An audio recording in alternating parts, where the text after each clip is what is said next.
الشبهة الرابعة برضو اللي بتيجي أحيانا في مخ الناس أو أحيانا بتتسألها. طيب إذا كان الإسلام ده هو الدين الحق، وإذا كان الإسلام ده هو الدستور والمنهج اللي ربنا يرتضيه للبشر، ليه المسلمين متخلفين؟ ليه معظم البلاد الإسلامية في حالة ضعف وهوان؟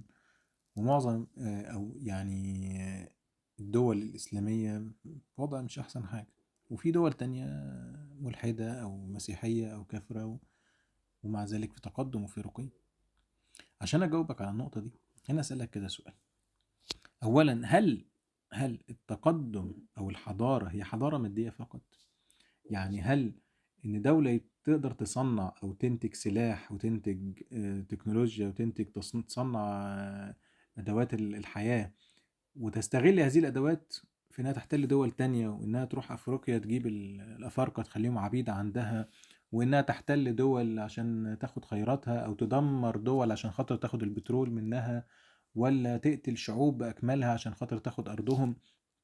هل دي الحضارة؟ يعني هل كده الناس دي متحضرة؟